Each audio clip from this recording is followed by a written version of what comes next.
രതി sir, നമ്മുടെ ഇപ്പോഴത്തെ ഈ ഒരു മഴക്കെടുതിയിലെ ഈ ദുരിതാശ്വാസ ക്യാമ്പുകളിനെ കുറിച്ചിട്ട് ഈ ഒരു അവസ്ഥയെ കുറിച്ച് മുഖ്യമന്ത്രിക്ക് ഒരു അഭിപ്രായം, ജനങ്ങൾക്ക് മറ്റൊരു അഭിപ്രായം. സത്യം പറഞ്ഞു കഴിഞ്ഞാൽ നമുക്കറിയാം ഈ ഒരു ദുരിതാശ്വാസ ക്യാമ്പുകളുടെ എണ്ണം കൂടി വരികയാണ്. ഇവിടെ സാധനങ്ങളൊന്നും എത്തുന്നില്ല എന്നുള്ള സാധാരണക്കാർ പറയുന്നു, എന്നാൽ മുഖ്യമന്ത്രി പറയുന്നു എല്ലാവർക്കും എല്ലാ സാധനങ്ങളും കൃത്യസമയത്ത് എത്തുന്നുണ്ട് എന്നുള്ളത്. എന്താണ് ശരിക്കും ഇതിലെ യാഥാർത്ഥ്യം എന്താണ്? യാഥാർത്ഥ്യം എന്ന് പറഞ്ഞാൽ കുറേയൊക്കെ ജനങ്ങളുടെ ഭാഗത്ത് കുഴപ്പമാണ്. ജനങ്ങൾ ഈ ചാനലൊക്കെ കാണൽ നിർത്തണം, എന്നിട്ട് ജയ് ഹിന്ദ് മാത്രം കാണും. എന്താ സർ? അപ്പൊ എല്ലാം ഭദ്രമായി. പിന്നെ ജയ് ഹിന്ദിൽ ആകെ ഉള്ളത് കുഴപ്പമില്ല, എല്ലാം ഭദ്രമെന്നാണ്. പിന്നെ നിങ്ങൾ മനോരമയും മാതൃഭൂമിയും മംഗളമൊക്കെ വായിക്കുന്നത് നിർത്തിയിട്ട് നിങ്ങൾ മറ്റേ വീക്ഷണം പത്രം മേടിച്ച് വായിക്കണം. അപ്പൊ എല്ലാം ഭദ്രം എന്നാണ് എല്ലാ ദിവസവും അതിന്റെ ഹെറ്റി. അത് തന്നെയാണ് നമ്മുടെ മുഖ്യമന്ത്രി പറഞ്ഞുകൊണ്ടിരിക്കുന്നത്. സത്യത്തിൽ നമ്മൾ ഭാഗ്യം ചെയ്തവരാണെന്ന് വിചാരിച്ചാൽ, കാരണം 26 പേരെ മരിച്ചിട്ടുള്ളൂ. 26 പേര് ഇപ്പൊ മരിച്ചു. ഇനി വേറെ കുറച്ചുപേരെ കാണാതായവരുണ്ട്. അത് ഇപ്പൊ മുതലപ്പുഴയിലൊക്കെ കാണാതായിട്ടുള്ള ആളെ കാണാതായിട്ട് 6 ദിവസം കഴിഞ്ഞു. ഈ 6 ദിവസം കഴിഞ്ഞിട്ട് അവരുടെ മകള് വന്ന് ഫിഷറീസ് വകുപ്പിൽ വന്നിട്ട് കാണാതായതിനെ കുറിച്ച് ചോദിക്കുമ്പോൾ ഉദ്യോഗസ്ഥര് പറയണെന്നറിയാം, ഒരാളെല്ലേ കാണാതായി, ഒരു 5-6 പേരെ കാണാതായെങ്കിൽ കോസ്റ്റ് ഗാർഡൊക്കെ വിട്ട് അന്വേഷിപ്പിക്കാത്ത. കോസ്റ്റ് ഗാർഡ് പോയിട്ട് ഞങ്ങള് മറ്റേ സമുദ്ര അതിർത്തിയിലാണെന്ന് പറഞ്ഞ് തിരിച്ചു പോകും. എന്ന് പറഞ്ഞാൽ കടൽ ചുരുക്കം അനുഭവപ്പെട്ടിട്ട് അവർക്ക് തിരിച്ചു വന്നു. അപ്പൊ ഈ മത്സ്യത്തൊഴിലാളികൾ പറയുന്നുണ്ട് ഞങ്ങളെയും കൊണ്ട് പോകും, ഞങ്ങൾ അവിടെ ചെന്ന് നോക്കാം. ഇത് അതിർത്തി എന്ന് പറഞ്ഞാൽ മുള്ളുവേലിയൊന്നും കിട്ടിയിട്ടില്ലല്ലോ. അപ്പൊ ആളുകളെ നോക്കാന്ന് പറയുന്നുണ്ട്. അതാണ് ഇവിടുത്തെ സിറ്റുവേഷൻ. ഇനി കേരളത്തിൽ ഭാഗ്യം ചെയ്താണെന്ന് പറയാൻ എന്താ കാര്യം എന്ന് പറഞ്ഞുതരാം. 2018 പ്രളയം നിങ്ങൾക്ക് എല്ലാവർക്കും ഓർമ്മയുണ്ടാവും. ആ പ്രളയത്തിൽ എത്ര പേരായിരുന്നു ക്യാമ്പിൽ എന്നറിയോ? 34,15,934 പേരായിരുന്നു. 34,15,934 പേര് എന്ന് പറഞ്ഞാൽ കേരളത്തിന്റെ 10% ആളുകൾ ക്യാമ്പിലായിരുന്നു. 12,250 ക്യാമ്പുകൾ ഉണ്ടായിരുന്നു. എന്നിട്ട് യഥാർത്ഥത്തിൽ ആ ക്യാമ്പുകളിലൊന്നും വലിയ കുഴപ്പമില്ലാതെ ചില പ്രശ്നങ്ങളൊക്കെ ആദ്യം ഉണ്ടായിക്കണം, പക്ഷേ എങ്കിൽ ആ പ്രശ്നങ്ങളൊക്കെ പരിഹരിക്കപ്പെട്ടു. അതിന്റെ പ്രധാനപ്പെട്ട കാരണം എന്താണെന്ന് ഞാൻ പറയാട്ടെ. കാരണം എന്താണെന്ന് വെച്ചിട്ടുണ്ടെങ്കിൽ ജനങ്ങൾ ഒന്നടങ്കം ആ ക്യാമ്പിലേക്ക് സഹായിക്കാൻ വേണ്ടി ഇറങ്ങിയിരുന്നു. കാരണം അതിൽ പിണറായി വിജയൻ എന്ന് പറഞ്ഞ മുഖ്യമന്ത്രി നേതൃത്വം കൊടുത്തിരുന്നു. എന്തൊക്കെ കുഴപ്പം പറഞ്ഞാലും നേതൃത്വം കൊടുത്തിരുന്നു. ഞാനിപ്പോഴും ഓർക്കുന്നുണ്ട്, എൻ്റെ ചില സുഹൃത്തുക്കളൊക്കെ സാധനങ്ങൾ ശേഖരിച്ചതിന് ശേഷം 4-5 ക്യാമ്പുകളിലേക്ക് വിളിച്ചു ചോദിക്കുമ്പോൾ, അതായത് കളമശ്ശേരിയും ആലുവയിലേക്കുള്ള ക്യാമ്പുകളിലേക്ക് വിളിച്ചു ചോദിക്കുമ്പോൾ പറയണ ഇവിടെ ഒന്നും കൊണ്ടുവരല്ലേ, എല്ലാ സാധനവും കൂടുതലാണെന്നാണ്. എന്ന് പറഞ്ഞാൽ ഡ്രസ്സ് പുതിയത്, സാധനങ്ങൾ പലചരക്ക് സാധനങ്ങൾ എല്ലാം പുതിയതാണ്. എന്നിട്ട് നെടുമ്പാശ്ശേരിയിലുള്ള ഏതോ ക്യാമ്പിൽ കൊണ്ടാണ് ലാസ്റ്റ് കൊടുത്തത്. അതും അവരും ഇപ്പൊ അത്യാവശ്യമൊന്നും ഇല്ല എന്ന് പറഞ്ഞിട്ട് വേണ്ട ഇത് ഇരിക്കട്ടെ എന്ന് പറഞ്ഞ് കൊടുക്കാണ് ഇത് ആവശ്യം. എന്ന് പറഞ്ഞാൽ കേരളത്തിലെ എല്ലാ ജനങ്ങൾക്കും തന്നെ ഇതൊരു വലിയ പ്രശ്നമാണ്, സഹായിക്കണം എന്ന് പറയുന്ന ഒരു തോന്നൽ ഉണ്ടായി. ഇതിപ്പോ മുഖ്യമന്ത്രി തന്നെ എന്ത് ചെയ്യുന്നു, മറ്റേ മട്ടൻ ബിരിയാണിയും അതുപോലെ ബീഫ് ഉലർത്തിയതും കഴിച്ചിരിക്കുന്നു. എന്നിട്ട് ഇവിടെ എല്ലാം ഭദ്രമാണെന്ന് പറയുന്നു. അപ്പൊ ജനത്തിന് എന്ത് തോന്നലുണ്ടാകാനേ? പിന്നെ ഇത് ഗവൺമെന്റ് മാത്രം വിചാരിച്ചാലൊന്നും ഈ പണി നടക്കൂല. ഇത് ജനങ്ങളുടെ സഹായമൊക്കെ വേണം. ആ ജനങ്ങളുടെയും ബാക്കിയുള്ളവരുടെയും സഹായത്തിന് എല്ലാവരും കൂടി ഒത്തൊരുമിച്ച് നിന്നാണ് 2018. അങ്ങനെയുള്ള ഒരു ലീഡർഷിപ്പ് ഇത്തവണ ഇല്ല. പിന്നെ കേരളം രക്ഷപ്പെട്ടു എന്ന് പറയാനുള്ള കാര്യം ഞാൻ പറഞ്ഞുതരാം. ഇത്തവണ എത്ര ക്യാമ്പ് ഉണ്ടെന്ന് അഖിലൊക്കെ അറിയോ? വെറും 462 ക്യാമ്പുകളേ ഉള്ളൂ. ആ 462 ക്യാമ്പുകളിലായിട്ട് 27,048 പേരേ ഉള്ളൂ. എന്ന് പറഞ്ഞാൽ 2018 ഉണ്ടായിട്ടുള്ള 34 ലക്ഷവുമായിട്ട് കമ്പയർ ചെയ്ത് നോക്കിയാൽ അതിന്റെ 1% ആളുകൾ ഇപ്പോൾ ക്യാമ്പിലില്ല. എന്നിട്ട് അത് മാനേജ് ചെയ്യാൻ പറ്റുന്നില്ല. അപ്പൊ എന്താണ് കാരണമെന്ന് ചോദിച്ചാൽ, മോളിലിരിക്കുന്ന ആള് കൊതിയും നുണയൊക്കെ പറഞ്ഞിരിക്കുന്നു. അപ്പൊ ഞങ്ങൾക്കൊക്കെ പല വായി തോന്നിയതൊക്കെ പറഞ്ഞ് ഇതുപോലെ ഇരിക്കാന്നാണ് വിചാരിക്കണം. മനസ്സിലായോ? മുതലപ്പുഴയിൽ അപകടം ഉണ്ടായിട്ട് 15 മണിക്കൂർ കഴിഞ്ഞിട്ടാണ് രക്ഷാപ്രവർത്തനം തുടങ്ങുന്നതെന്ന് ആലോചിച്ച് നോക്ക്. 15 മണിക്കൂർ കഴിഞ്ഞിട്ട്. എന്നിട്ട് അടുത്ത പ്രഖ്യാപനം എന്താണെന്ന് വെച്ചാൽ മരിച്ചവർക്ക് 10,000 രൂപ കൊടുക്കുന്നു. മരിച്ചവർക്ക് ഏത് നീ ജീവിച്ചിരിക്കണ മരിച്ചിട്ടു 10,000 രൂപ സംസ്കാരത്തിന് എന്നാണ് പറയുന്നത്. ഇപ്പൊ ചെയ്യേണ്ട കാര്യം എന്താണ്? അത് അർജന്റായിട്ട് ചെയ്യാൻ നോക്ക്. ഇനി അടുത്തത്, ഈ താങ്കൾ ചോദിച്ച ഇപ്പൊ ഇന്നലെ government town LP school Changanassery എന്ന് പറയുന്ന ഒരു സ്ഥലമുണ്ട്. ആ സ്ഥലത്ത് മാത്രം, ഞാനിപ്പോ വേറെ ഒരുപാട് സ്ഥലങ്ങളിലുണ്ട്, ഒരു 25 ക്യാമ്പുകളിലെങ്കിലും ഞാൻ കഴിഞ്ഞ ദിവസങ്ങളിൽ വിളിച്ച് വിവരങ്ങൾ അന്വേഷിച്ചിട്ടുണ്ട്, ചാനൽ ചർച്ചയ്ക്ക് പങ്കെടുക്കാൻ. അപ്പൊ ഉണ്ടായിട്ടുള്ള കഥകൾ മുഴുവൻ പറഞ്ഞ് ഇവിടെ തീരൂല. ഞാനിപ്പോ ഇത് മറ്റേ റിപ്പോർട്ടർ TV എടുത്ത് കാണിച്ച ഒരു സാധനം മാത്രം കാണിക്കുകയാണ്. അവിടെ വിനു ജോബ് എന്ന് പറയുന്ന MLA ആണ്. പുള്ളീനെ വിളിച്ചു. അപ്പൊ അവിടെ ഭക്ഷണം എത്തിയിട്ടില്ല എന്ന് പറഞ്ഞ ആളുകൾ ഈ ചാനൽ റിപ്പോർട്ടറെ വിളിക്കണത്. ഭക്ഷണം എത്തിയിട്ടില്ല. എപ്പോ ഭക്ഷണം എത്തിയിട്ടില്ലെന്ന് അറിയോ? തലേ ദിവസം രാത്രി മുതൽ എത്തിയിട്ടില്ല. ഉച്ചക്ക് 2:30 വരെ കഴിച്ചിട്ടില്ല. പിന്നെ കുട്ടികൾക്ക് തലേദിവസം രാത്രി ഒരു അധ്യാപകനെ വിളിച്ചു കഴിഞ്ഞപ്പോൾ അയാൾ ബ്രെഡും പഴവും കൂടി കൊണ്ടുവന്നു കൊടുത്ത് അത് കൊടുത്തു. അതിനുശേഷം രാവിലെ മുതലുള്ള ആളുകളൊന്നും കഴിച്ചിട്ടില്ല. അവർ ചില ആളുകളൊക്കെ കഴിച്ചു, അവർ സ്വന്തം കയ്യിലെ കാശ് കൊടുത്ത് സാധനം മേടിച്ച് കഴിച്ചു. എന്നിട്ട് അവരോട് പറഞ്ഞു തൊട്ടപ്പുറത്തുള്ള ഒരു ക്യാമ്പുണ്ട്, അവിടെ ഫുഡ് പ്രിപ്പയർ ചെയ്തിട്ടുണ്ട്, അവിടെ പോയി കഴിക്കാൻ പറഞ്ഞു. എന്തൊരു അപ്പൊ കിടപ്പ് രോഗികളുണ്ട്, വൃദ്ധരായിട്ടുള്ള ആളുകളുണ്ട്, ബാക്കിയുള്ള ആളുകളുണ്ട്. അപ്പൊ റോഡ് ക്രോസ് ചെയ്ത് അടുത്ത് തന്നെയാണ്, പക്ഷെ റോഡ് ക്രോസ് ചെയ്ത് അപ്പുറത്തേക്ക് പോയില്ല അവര്. അപ്പൊ അവര് പറഞ്ഞു ഞങ്ങൾ പോകുന്നില്ല. കാരണം എന്താ വെച്ചാൽ അവിടെ അവർക്കുള്ള ഭക്ഷണം അവരുണ്ടാക്കി വെച്ചിട്ടുള്ളൂ. അപ്പൊ സ്വാഭാവികമായിട്ട് ഇവരും കൂടി ചെന്ന് കഴിക്കാന്ന് പറഞ്ഞിട്ടുണ്ടെങ്കിൽ അവർക്ക് അതിൽ ബുദ്ധിമുട്ടുണ്ടാവും. അപ്പൊ എന്നിട്ട് വില്ലേജ് ഓഫീസർ വന്നിട്ട് പറഞ്ഞിട്ടുണ്ട് ഇവർക്ക് മറ്റേ അപ്പുറത്ത് പോയി കഴിക്കാൻ പറഞ്ഞു, ഞാൻ എന്റെ കയ്യിൽ നിന്ന് കാശെടുത്ത് ഫുഡ് മേടിച്ചു കൊടുത്തു എന്ന് പറയണം. അപ്പൊ ആളുകളൊക്കെ ചൂടായി, ആർക്ക് ഫുഡ് മേടിച്ചു കൊടുത്തു എന്ന് പറഞ്ഞു. ആർക്ക് ഫുഡ് മേടിച്ചു കൊടുത്തിട്ടില്ല. ഈ വേഗം തന്നെ MLA വിളിച്ചപ്പോൾ പറഞ്ഞു 10 മിനിറ്റ് കൊണ്ട് എത്താന്ന് പറഞ്ഞു. പുള്ളി അത് 45 മിനിറ്റ് കഴിഞ്ഞപ്പോൾ എത്തിക്കഴിഞ്ഞിട്ട് പുള്ളിയുടെ പ്രകടനം എന്ന് പറഞ്ഞാൽ പുള്ളി വില്ലേജ് ഓഫീസർ പറയുന്നതെല്ലാം കേൾക്കണേണ്. അത് കഴിഞ്ഞിട്ട് പുള്ളി പറയണേണ് ഇത് ചങ്ങനാശ്ശേരിയാണ് ഓർക്കണോന്ന് ആര് റിപ്പോർട്ടറോട്, ഇവിടെ നിങ്ങളുടെ കളി കിടക്കില്ലത്. എന്ത് കളി? അവര് വല്ല തിരുവാതിര കളിക്കും വന്ന് ഫുഡ് കിട്ടിയിട്ടില്ല സാർ. ഉച്ചക്ക് 2:30 വരെയായിട്ട് ഫുഡ് കിട്ടിയിട്ടില്ല. എല്ലാം ഭദ്രം. 10,000 രൂപ കളക്ടർമാർക്ക് ഏൽപ്പിച്ചിട്ടുണ്ട്. നിങ്ങൾ എന്താണെന്ന് വെച്ചാൽ ചിക്കൻ ബിരിയാണി ഫ്രൈഡ് റൈസ് ഒക്കെ മേടിച്ചഴിക്കുന്നതായിട്ടാണ് മുഖ്യമന്ത്രി പറയണ. വേണ്ട, അവർക്ക് കഞ്ഞിയും ഈ പറഞ്ഞ ഫുഡും കൂടെ. എന്നിട്ട് 1/4 മണിക്കൂർ കഴിഞ്ഞപ്പോ റവ എത്തിച്ചോടാ. റവയും പിന്നെ പച്ചമുളകും മതിയല്ല. അപ്പൊ ഗ്യാസ് ഇല്ല. പിന്നെ കുറച്ച് നേരം കഴിഞ്ഞപ്പോ ഗ്യാസ് എത്തിച്ചു. പിന്നെ 1 മണിക്കൂർ കഴിഞ്ഞപ്പോ ഗ്യാസ് എടുത്തിട്ട് പോയി. പിന്നെ അവരെന്തിട്ട് ചെയ്യും? ഇതെല്ലാം കഴിഞ്ഞ് 2:30 ആയപ്പോഴത്തേക്ക് പറഞ്ഞാൽ വളരെ അലസമായിട്ട് ഒരാൾ എന്ത് ചെയ്യണം, ചോറുമായിട്ട് വന്നേത് പതുക്കെ. പിന്നെ 2:45 3 മണിയായപ്പോ കറിയായിട്ട് വരും. എന്നിട്ട് മറ്റേ MLAയും MLAയുടെ കൂട്ടത്തിലുള്ളവരും 2 അടിച്ചിട്ട് വന്നാന്ന് നമുക്ക് തോന്നും. അറിയില്ല ശരിയാണോ എന്ന്. പുള്ളി പറഞ്ഞ നിന്നെയൊക്കെ എടുത്തോളാന്ന്. ആരാ? റിപ്പോർട്ടർ. അഖിൽ എന്ന് പറഞ്ഞ റിപ്പോർട്ടർക്ക് എന്ത് ബുദ്ധിമുട്ടുള്ളത്? റിപ്പോർട്ടർക്ക് പുറത്ത് ഫുഡ് കഴിക്കാനുള്ള ആവശ്യം റിപ്പോർട്ടറിൽ നിന്ന് ശമ്പളമായിട്ട് മാന്യമായിട്ട് കൊടുക്കുന്നുണ്ട്. ശരിക്കും പറഞ്ഞാൽ ഇത് ചങ്ങനാശ്ശേരിയാണെന്നൊന്ന് ആലോചിച്ചു നോക്കും. ഇതിനൊക്കെ ഒരുപാട് കാര്യങ്ങൾ സത്യം പറഞ്ഞാൽ നമ്മുടെ വീട്ടിലൊക്കെ ഈ പറഞ്ഞ അമ്മമാരൊക്കെ എല്ലാ കാര്യവും ചെയ്തു തരുമ്പോൾ നമുക്ക് അവരെ ഉള്ളതിന്റെ ഒരു വില മനസ്സിലാവില്ല. എല്ലാം സ്മൂത്തായിട്ട് എടുക്കേണ്ടത്. സത്യത്തിൽ അതാണ് കാര്യം. പിണറായി വിജയൻ സർക്കാർ ഉണ്ടായപ്പോൾ ഇതെല്ലാം ഭംഗിയായിട്ട് നടത്തുന്നു. എങ്ങനെയാണ് അവിടെ നിന്ന് പോയെന്ന് ഓർമ്മയുണ്ടോ? പഴയ ക്യാമ്പിൽ നിന്ന് അവിടെ ഓണമായിരുന്നു. ഏറ്റവും അവസാനത്തെ ദിവസം സാധനങ്ങൾ മുഴുവൻ എടുത്ത് പായസം വെച്ച് എല്ലാവർക്കും കൊടുത്താണ് ആ ക്യാമ്പുകൾ പിരിച്ചുവിട്ടത്. എന്നിട്ട് ബാക്കി വന്ന സാധനങ്ങളുമായിട്ട് ആളുകൾ വീട്ടിലേക്ക് പോയി. അപ്പൊ വീടുകളിൽ ക്ലീൻ ചെയ്തിട്ടിരുന്നു. ഈ മറ്റേ അരടി ഉണ്ടായി ചെളി ക്ലീൻ ചെയ്ത്. നമുക്കിപ്പോ ആരെയും നല്ലത് ചെയ്താൽ നല്ലതെന്ന് പറഞ്ഞാൽ മതിയല്ലോ. അല്ലാതെ നമുക്കിപ്പോ പിണറായി വിജയനും കാശ് തന്നിട്ടില്ല, VD സതീശൻ കാശ് തന്നിട്ടില്ല, ആരും തന്നിട്ടില്ല. ഉള്ള കാര്യം ഉള്ളതുപോലെ അങ്ങ് പറഞ്ഞാൽ പോരെ.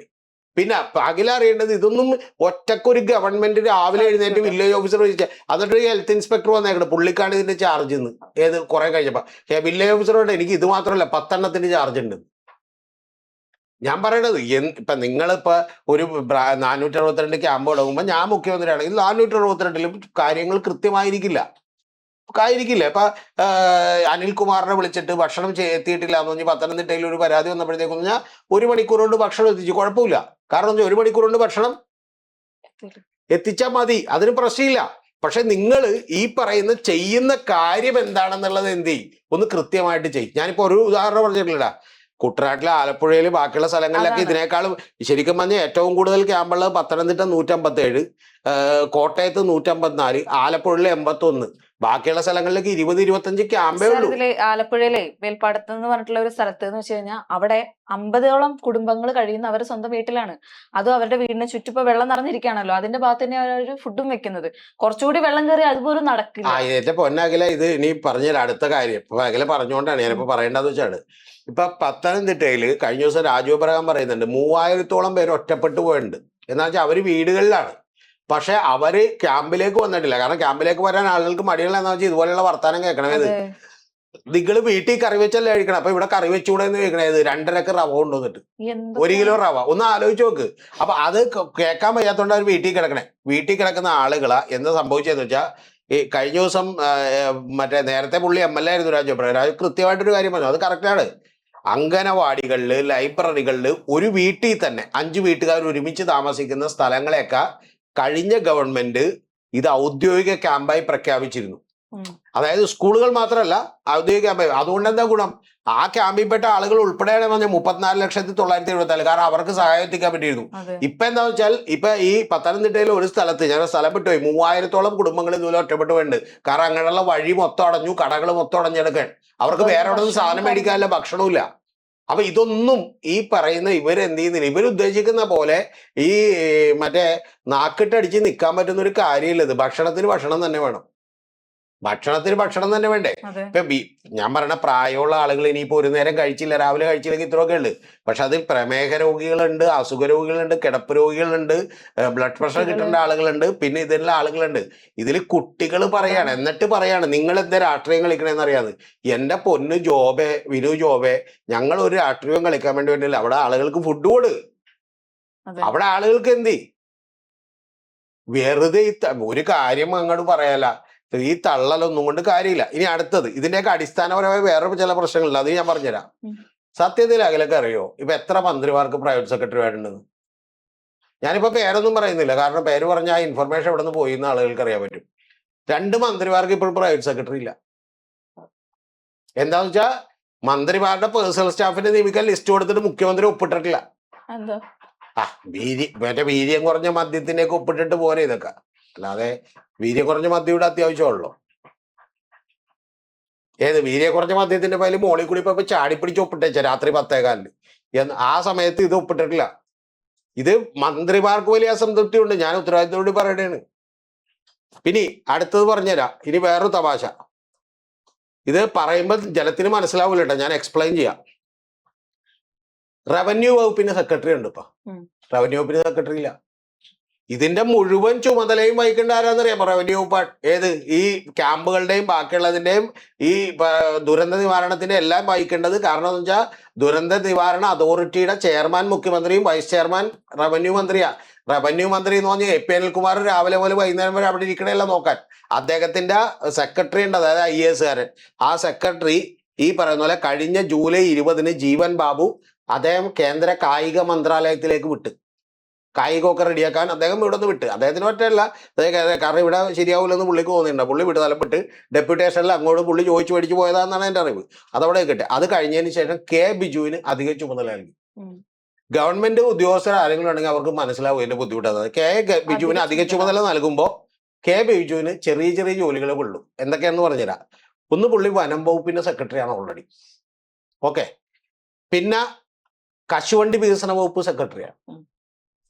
പിന്നെ പൊതുഭരണ വകുപ്പ് സെക്രട്ടറിയാണ്. ഈ പൊതുഭരണ വകുപ്പ് സെക്രട്ടറി എന്ന് പറഞ്ഞിട്ടുണ്ടെങ്കിൽ ജനറൽ അഡ്മിനിസ്ട്രേഷൻ ആണ്. അത് സാധാരണ മുഖ്യമന്ത്രിമാർ തന്നെയാണ് അത് കൈകാര്യം ചെയ്യാറുള്ള. അതിന്റെ കീഴിൽ വരാൻ എന്ന് പറഞ്ഞാൽ ഒരാൾക്ക് ചെയ്യുന്ന പറ്റുന്നതിനേക്കാൾ കൂടുതൽ പണി അതിനകത്ത് തന്നെ ഫയലായിട്ടുണ്ടാവും. മനസ്സിലായ? ഒരു 750 ഫയൽ അതിനകത്ത് വരും. ഏത് പെർ ഡേ ഒരു 500 ഫയൽ വരും പെർ ഡേ. പ്ലസ് ഇപ്പൊ ഈ ദുരന്തം നടക്കുമ്പോൾ 1000 ഫയൽ ഇതിന്റെ കൂടി വരും. ഏത്? റവന്യൂ വകുപ്പിന്റെ. ഈ ആ ഫയലിൽ പുള്ളി പോയി വല്ല വെള്ളത്തിൽ ചാടാതിരുന്ന ഭാഗ്യമെന്ന് വിചാരിച്ചാൽ ബിജുവേ പുള്ളിനെ ശരിക്കും പറഞ്ഞാൽ 2 പേരെ കൂടെ ഇടണം പുള്ളി. കാരണം പുള്ളി ഒരു കടക്കുകയും ചെയ്യരുത്. ഒന്ന് ആലോചിച്ച് നോക്കും. വനം വകുപ്പ്, പൊതുഭരണ വകുപ്പ്, കശുവണ്ടി വികസന വകുപ്പ് പ്ലസ് റവന്യൂ വകുപ്പ്. ചെറിയ വകുപ്പുകളാണല്ലോ. കശുവണ്ടി മാറ്റി വെക്കാൻ നോക്കാം. കശുവണ്ടി എങ്ങനെ ഒരാൾ പണി ചെയ്യുമെന്ന് ഈ വിചാരിക്കണം. ഇനി ദുരന്ത നിവാരണ അതോറിറ്റിയുടെ ചുമതല, അത് SDRAയുടെ ചുമതല, സ്റ്റേറ്റ് ഡിസാസ്റ്റർ മാനേജ്മെന്റ് അതോറിറ്റിയുടെ ചുമതല ഈ പറയുന്ന പോലെ അടുത്തത് ഓഗസ്റ്റ് 4 ഒരാൾക്ക് കൊടുത്തത്. ആർക്കതറിയാമോ? അഞ്ജന IAS ഓൾറെഡി ടൂറിസം വകുപ്പിന്റെ ചുമതലയുണ്ട്. ഓൾറെഡി ടൂറിസം വകുപ്പിന്റെ ചുമതലയുണ്ട്. എനിക്കറിയില്ല ഇപ്പൊ പ്രേക്ഷകർക്ക് ഇത് എത്രത്തോളം മനസ്സിലാവും. ഒരു മനുഷ്യന് എത്ര ഫയൽ നോക്കാൻ പറ്റും? ഒരു 100 ഫയൽ അല്ലേ? 100 ഫയൽ എന്ന് പറഞ്ഞാൽ തന്നെ അതിലൊന്ന് ആലോചിച്ച് നോക്കും. ഒരു 3 മിനിറ്റ് എടുത്തൊരു ഫയൽ നോക്കണമെങ്കിൽ 300 മിനിറ്റ് എടുക്കും. അപ്പൊ തന്നെ എത്ര? 5 മണിക്കൂറായി. ഇനി ഈ സെക്രട്ടറിമാരെല്ലാം ഇങ്ങനെ ഇരുന്നിട്ട് ഫയൽ മാത്രം നോക്കിക്കൊണ്ടിരിക്കുന്നവരാണ് ക്ലർക്കുമാരെ പോലെ അല്ല. ഒരു 250 പേര് വേറെ മന്ത്രി പറഞ്ഞ്, മറ്റവര് പറഞ്ഞ്, ഇവര് പറഞ്ഞെന്ന് പറഞ്ഞ് കാണാൻ വരും. MLA പറഞ്ഞേക്കുന്ന ആളുകളുണ്ടാവും. എന്ത് ചെയ്യുമെന്ന് ഇവര് പറയണം. സത്യം പറഞ്ഞ ഇതിലുള്ള സെക്രട്ടറിമാര് പ്രാർത്ഥിക്കണ്ടാവും ചിലപ്പോ അടുത്ത ഇടിവെട്ട് എന്റെ നെഞ്ചത്ത് തന്നെ വരും. കാരണം അല്ലാതെ എന്തീ പറയണത്? എനിക്ക് സത്യം പറഞ്ഞ ഡൗട്ടുള്ളതെന്ന് വെച്ചാൽ പണ്ട് ഇവിടുന്ന് ഈ എറണാകുളം ജില്ലയിലുള്ള ഒരു CI നാട് വിട്ടു പോയായിരുന്നു. ഓർമ്മയുണ്ടോ താങ്കൾ?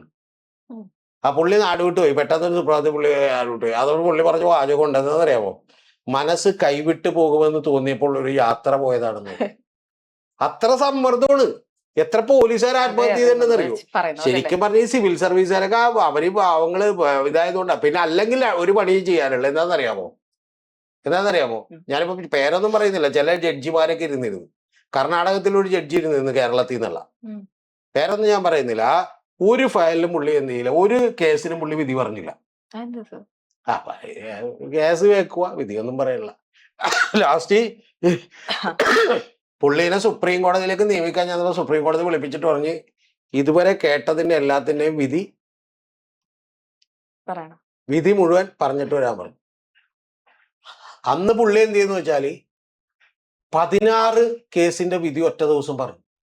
ഒറ്റ ദിവസം കൊണ്ട്? ആ, എന്നിട്ട് ശരിക്കും മനോരമ ഒരു ഗംഭീരമായ വാർത്ത കൊടുത്തു. അത് വായിച്ച് നമ്മളെ കേരളത്തിലെ ആളുകൾ കോൾമേർ കൊണ്ട്. എന്താണെന്നറിയാമോ? ആ. ഒരു ദിവസം തന്നെ 16 കേസുകളിൽ വിധി പറഞ്ഞ ചരിത്രമായ ഒരു ജഡ്ജി. അപ്പോ ഗംഭീരം. കഴിഞ്ഞ 3 കൊല്ലമായിട്ട് ഒരെണ്ണത്തിൽ പോലും വിധി പറയാതെ നടന്നിരുന്ന മനുഷ്യരൻ. മനസ്സിലായ? അതായത് പച്ച മലയാളത്തിൽ പറഞ്ഞ സോ അത് മടിയും ചെയ്യാൻ മലചോക്ക്. പറ്റാഞ്ഞിട്ടല്ല. അതെ അതെ. ദൈവം എനിക്കെതിരെ മറ്റേ കേസും കൂട്ടായിട്ട് ജഡ്ജിമാർ പറ്റില്ലെന്ന് വിചാരിക്കണം. പുള്ളി റിട്ടയറായി.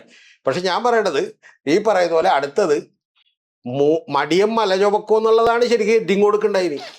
പക്ഷെ മനോരമക്ക് ആവശ്യമുള്ളതായതുകൊണ്ട് മനോരമ എന്ത് ചെയ്തു? അപ്പൊ ഇതുപോലെയുള്ള വേളാങ്കിക്കലും വേഷം കെട്ടലുകളുമാണ് ഇവിടെ നടന്നുകൊണ്ടിരിക്കുന്നത്. പിന്നെ നമ്മുടെ ഉദ്യോഗസ്ഥന്മാർക്കൊക്കെ നല്ല ധൈര്യമുണ്ട്. മുകളിലിരിക്കുന്ന സതീശൻ സഖാവ് തന്നെ സാറ് തന്നെ എന്തൊക്കെയോ നുണ പറഞ്ഞ് രക്ഷപ്പെട്ട. അതുപോലെ നമ്മൾ എന്ത് ചെയ്താൽ മതി? ചെയ്താൽ മതി. പിണറായിയുടെ അടുത്താണെങ്കിൽ അക്കൗണ്ടബിൾ ആണ്. ഇപ്പൊ പുള്ളി പറയണ കാര്യം ഇനി തെറ്റായിക്കോട്ടെ ശരിയായിക്കോട്ടെ, അത് ചെയ്തില്ലെങ്കിൽ പ്രശ്നമാകുമെന്ന് അകലെ വേണമെങ്കിൽ രഹസ്യമായിട്ട് ഞാൻ 3 പേരുടെ നമ്പർ തരാം, സിവിൽ സർവീസ് ഉദ്യോഗസ്ഥന്മാർ. ഞാനിപ്പോ ഇത് വെറുതെ പറയണല്ല. ശരിക്കും നിങ്ങൾ ഇപ്പൊ ഉള്ള നിലവിലുള്ള ഉദ്യോഗസ്ഥന്മാരോട് വേണമെങ്കിൽ രഹസ്യമായിട്ടൊന്ന് വിളിച്ചു ചോദിച്ചോ. നിങ്ങൾ റെക്കോർഡ് ചെയ്യില്ല എന്ന് ഉറപ്പുണ്ടെങ്കിൽ അവർ തുറന്നു പറയും, എന്റെ പൊന്ന് സാറേ നമുക്കറിയാൻ പാടില്ല ഇവിടെ എന്തൊക്കെ എന്ത് ചെയ്യണേ. ഈ കഴിഞ്ഞ ദിവസം പുള്ളി പത്തനംതിട്ടയിൽ വന്നൊരു മീറ്റിംഗ് വിളിച്ചു വി ഡി സതീശൻ. എന്താ മീറ്റിംഗ് എന്നറിയാം? മണ്ഡലം പ്രസിഡന്റുമാരി, മറ്റേ മണ്ഡല സെക്രട്ടറിമാരി, പിന്നെ ഇന്നലെ മിനിഞ്ഞാന്നേ ഗദറിട്ടിട്ടുള്ള എല്ലാവരും കൂടി അതിനകത്ത് തിക്കി കയറി. ലാസ്റ്റ് ഔദ്യോഗിക മീറ്റിംഗിൽ കളക്ടർ ഒരു കണക്കിനായിട്ട് അകത്ത് കയറി. പുള്ളി നുഴഞ്ഞൊക്കെ അകത്ത് കയറിയെന്നോളൂ. ലാസ്റ്റ് SP ഒക്കെ പുറത്ത് നിൽക്കണേ. ഏറ്റവും വലിയ റോള് പോലീസിന്. എന്നോട് പണ്ടൊരിക്കലും ഒരാൾ പറഞ്ഞിട്ടുണ്ട്. അതായത് പുള്ളി ഉമ്മൻചാണ്ടിനെ കാണാൻ വേണ്ടി പോയപ്പോഴേ ഉമ്മൻചാണ്ടി വർത്താനം പറഞ്ഞ് പുള്ളിയുടെ തോളത്ത് കൈയിട്ട് ഇങ്ങനെ കൊണ്ടുപോയി. അപ്പൊ എനിക്ക് ഒറ്റക്കൊന്ന് കാണണം, രഹസ്യമായിട്ട് കാണണമെന്ന് പറഞ്ഞപ്പോ ശരിക്കും പറഞ്ഞാൽ ഉമ്മൻചാണ്ടി പുള്ളിയെ കൂടി മുഖ്യമന്ത്രിയുടെ ഓഫീസിലുള്ള ബാത്റൂമിനകത്ത് കയറിയത്. അപ്പൊ പുള്ളി തെറ്റിത് ഇത് എന്താണ് ബാത്റൂമിനകത്തേക്ക് വലിച്ചിട്ടത് തോന്നുന്നത്. സംഭവിച്ചാൽ അതിനകത്ത് ബാത്റൂം എന്തുള്ളു പറയാൻ പറ്റും. എന്നിട്ട് പുള്ളി ചുറ്റും നോക്കണ്ട ആരി ഉമ്മൻചാണ്ടി. അപ്പൊ എന്താന്ന് നോക്കിയപ്പോ അല്ല ഇവിടെ ആരെങ്കിലും ഇരിക്കണ്ടാവും ബാത്റൂമിനകത്തും ഉണ്ടാവുക. ഒന്ന് ആലോചിച്ചു നോക്ക്. ഞാൻ പറഞ്ഞ ബാത്റൂമിനകത്തേക്ക് കയറിയെന്നുള്ളത് പുള്ളി എന്റെ അടുത്ത് പറഞ്ഞില്ല. പുള്ളി പറഞ്ഞ ബാത്റൂമിന്റെ തൊട്ട് സൈഡിൽ ചെന്ന് നിന്നിട്ട് എന്ത് ചെയ്തു ഒന്ന് ആലോചിച്ചു നോക്കി. ബാത്റൂമിന്റെ തൊട്ട് സൈഡിലല്ല എന്റെ വിശ്വാസം ബാത്റൂമിനകത്ത് കയറിയിട്ട്. കാരണം അല്ലെങ്കിൽ ബാത്റൂമിന്റെ സൈഡിൽ നിന്നാൽ മിക്കവാറും ഉമ്മൻചാണ്ടിയുടെ തോളത്ത് വന്ന് വേറെ ആരെങ്കിലും കൂടി കൈയിടും. ഏത് ഇത് ഇങ്ങനെ ഒന്ന് ഡീൽ ചെയ്യേണ്ട ഒരു കേസല്ല ഇത്. അതുകൊണ്ട് ഇത് ആളുകള് ഇനിയിപ്പോ എന്ത് തന്നെ പറഞ്ഞ പിന്നെ ഈ പറയുന്ന ഒരു മുന്നൊരുക്കങ്ങളൊന്നും ചെയ്തില്ല. ഇപ്പൊ ഈ കുളങ്ങള് കനാലുകൾ ഇതെല്ലാം ക്ലീൻ ചെയ്യണമെന്നൊന്നും ചെയ്തില്ല. ഞാനിപ്പോ കേരള ടിവിയിൽ ചർച്ചയിൽ കഴിഞ്ഞ ഡീറ്റെയിൽ ആയിട്ട് പറഞ്ഞു. പഴകുളം അത് തന്നെ പറഞ്ഞിട്ടുണ്ട്. ഡാമിലെ മണൽ നീക്കം ചെയ്യണമെന്ന് ഇന്നലെ പുള്ളി പറഞ്ഞിട്ടുണ്ട്. ഇന്നലെയാണ് ഇത് നീക്കം ചെയ്യേണ്ടത്.